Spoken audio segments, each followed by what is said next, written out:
Right now, Southeast Asia is in turmoil. The streets of Thailand are filled with chants of, "Be like Korea." Indonesia, Malaysia, Vietnam. Social media across Asia is flooded with three words: South Korea. What sparked this unprecedented reaction? It began in Cambodia, where horrific crimes were taking place. And it was South Korea's overwhelming response to those crimes that changed everything. Today, we'll tell you the story of how one nation defended its citizens. And why that action sent shockwaves around the world. A nation that acts, South Korea. Cambodia, once famous for the mystical temples of Angkor Wat.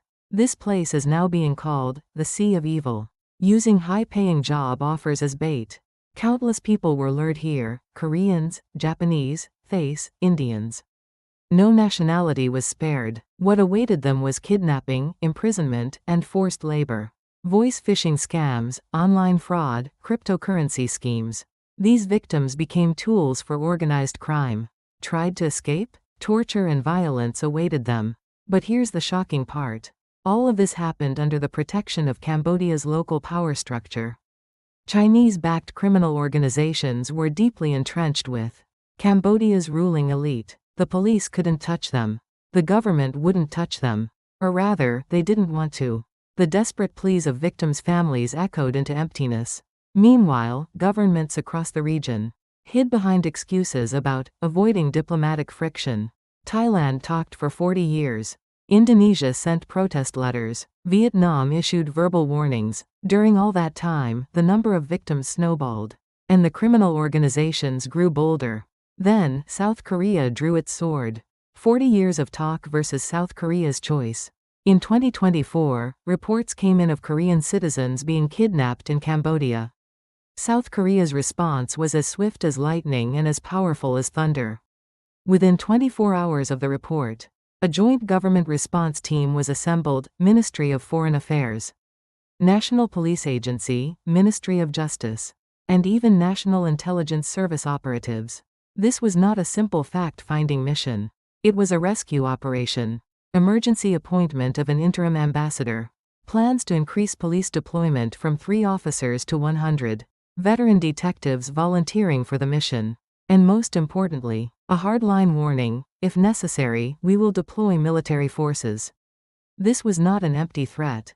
South Korea had a proven track record of actually conducting military operations to rescue its citizens. 2011 Somali pirate hostage rescue operation. 2007 Afghanistan Taliban hostage incident. South Korea was not a nation of empty words. It was a nation of action. Cambodia's government panicked. They tried to dodge responsibility, claiming, "We're victims too."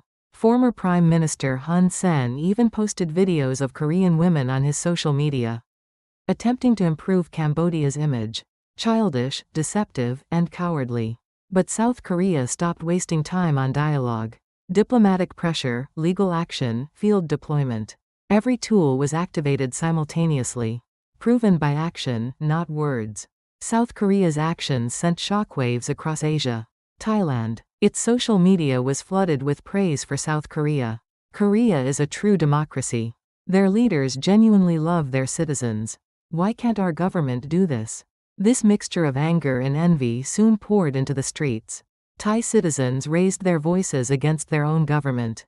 Act like Korea. Protect our people too. Discussions of general strikes began.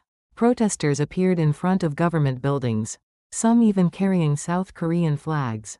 Indonesia, Malaysia, Vietnam. Netizens across Asia cheered for Korea. I envy citizens who have a government like Korea's. This is what a real nation looks like. A country that risks everything to protect its people. Even local expatriates and Thai citizens said, "If Korea establishes a Korean desk, we'll rush there to help." People of justice, regardless of nationality, will come together. This wasn't just praise. It was a fundamental question about what a nation should be. Asia calls out for Korea. When citizens are in danger, how should a nation respond?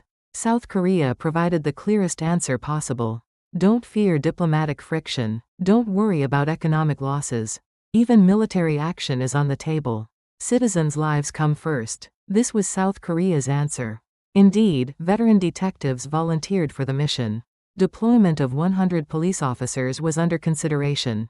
The Ministry of Justice, Ministry of Foreign Affairs, and National Intelligence Service moved as one team. This was not for show, not a political gesture. It was genuine, and that sincerity shook not just Thailand, but Indonesia, and all of Asia. One Thai netizen said, "Seeing Korea's response makes me even angrier at our government.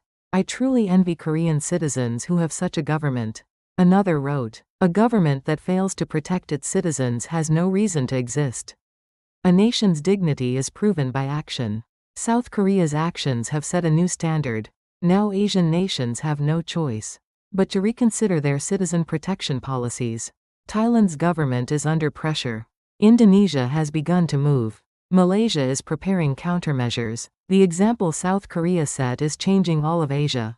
Of course, there are voices of concern. Too aggressive an approach might endanger the hostages.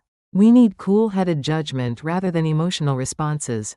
But the overwhelming reaction has been support.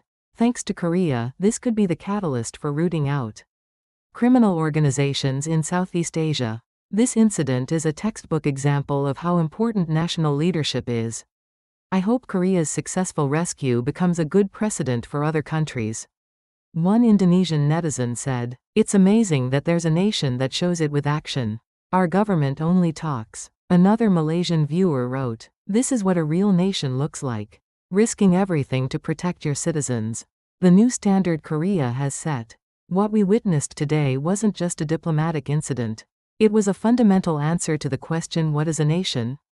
A nation protects its citizens. At any cost. Against any pressure. South Korea proved this with action. And that action resonated throughout Asia. Even now, rescue operations continue in Cambodia. We pray that all victims return home safely. And we hope this incident leads to change across Asia. A nation that acts. South Korea. That name continues to echo throughout Asia today. Protecting citizens. That is a nation's first duty. South Korea, a nation that acts. Subscribe and like for more stories.